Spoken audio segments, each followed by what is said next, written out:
What was your biggest reasoning for doing so? My biggest reasoning, and I want to comment on a point that I forgot to comment last time. Our brother, he said the 5% of Islam we're focusing on. Right. If you have this glass of water and you have 95 for it is water, but 5% is poison, it's going to kill you. So this is exactly what we have with Islam. Yes, you can talk about God, you can talk about worshiping, but how about violence against people like me? How about violence against Christians and Jews? You are ordered to wage war against them. That's what happened to my ancestors in Morocco. Berbers, they were Christians. They were executed. They were enslaved. That's what happened to people in Egypt, in Iraq, in Syria, and even in Europe. How about that? How about people who, for example, against women, Islam against women? And we should note that they endorsed the death penalty for apostasy right here. Yeah. Let me just finish. As does Jesus Christ. And against women, women should be beaten if they disobey their husbands. My mom was beaten, my imam dad. When I asked him why, he said, it's in the Quran. You cannot object to that. They cannot object to it. It's in the Quran. It should be applied. It's a permission for men to beat his wife. It's in the Quran. It's the word of Allah himself.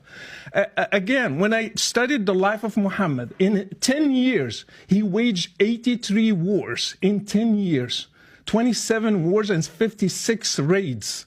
In 10 years. And you are going to teach me that Islam is peaceful? No, it's not peaceful. Are you going to give a Nobel Prize for somebody who waged 83 wars? No, you will not. And another thing, Muhammad is not a role model. Jesus is. Muhammad, he had many wives, 11 of them. One of them, she was 9 years old. He was 53. I am 50. I cannot marry a girl that has 9 years old. You cannot. That's abuse. And Muhammad did that. Can we do one issue at a time? Let me finish this. He raided a Jewish tribe. You cannot compare Jesus with Muhammad. Jesus never killed a person. He never killed an apostate. He never waged a war. So he was a role model for me. That's why I loved Muhammad and I wanted to follow Jesus. They are going to keep trying, bring the Old Testament. Name one person that Jesus killed because he was an apostate. Judas, he gave him to the Jews and he never ordered his disciples to kill him. These are the rules that they want to apply today. If we criticize Muhammad, we should be killed. Like what happened with Charlie Hebdo. Do you think those people, they just killed the people who drew the caricature for Muhammad just because like that? No, because it's written in Islam that they should kill people who criticize Muhammad. So Islam is a big problem. Even the 5% can kill whole humanity. Can I have a response? Sure, please go for it, Jake. And I want to comment on what he said and also Robert's remark about us endorsing the punishment for apostasy. Yes, we do. Why? Because our claim is that we are actually faithful to our scriptures. You guys are not. You want to avoid the Old Testament, and I want to give you an analogy, Patrick, because you're a business guy. You have many businesses, okay? And you have policies that you have to put in place based on social interaction in the workplace and all that kind of stuff. Now, you may make amendments to those policies based on new data, new information, how things are actually going based on those things that you put in place. Now, when you do, right, and this is the analogy between the Old Testament and the New Testament, are you willing to say that, well, yeah, thinking to myself, yeah, Pat, yeah, you were wrong, actually, when you said it was okay to do such and such. That was actually wrong, and you then put in the correct one.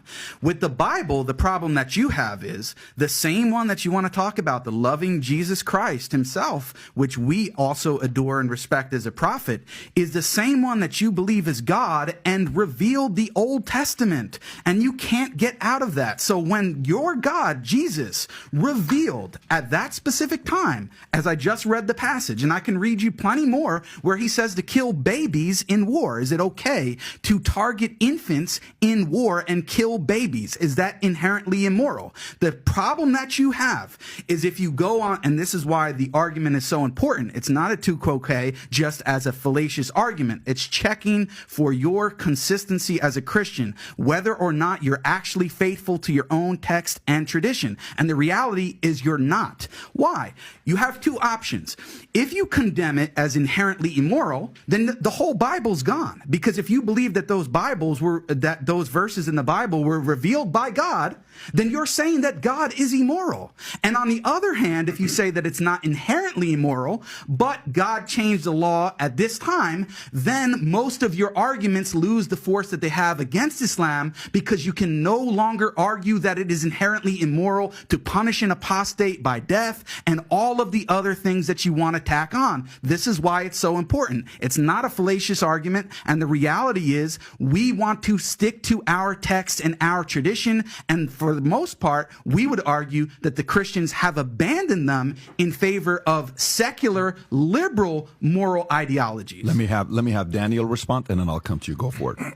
Yeah, so there are a lot of things that we need to respond to, because he's just listing every grievance that he has against Islam. Right. We have to take it step by step. But just on this point of violence, I think Jake makes really the crucial point. It's that Jesus, according to the Christian belief, Jesus is the God of the Old Testament. And he's the one who's commanding Moses, for example, to ethnically cleanse the Canaanites or the Amalekites or all of these other tribes, and to conduct conquests and war, to take girls as slaves, to take virgins as slaves. This is in the Old Testament, sure. So Christians have to deal with that moral problem. A lot of Christians, unfortunately, they just throw the Bible under the bus. And, how is that justified? But it's not just the Old Testament. It's also the New Testament. The New Testament also endorses slavery. The New Testament also has the book of Revelation, where Jesus is going to come, which, by the way, Muslims also believe that Jesus is the Messiah. He is the born of the Virgin Mary, and he's going to come as the Messiah to establish God's kingdom on earth. Muslims also accept and believe that, and we're anticipating that.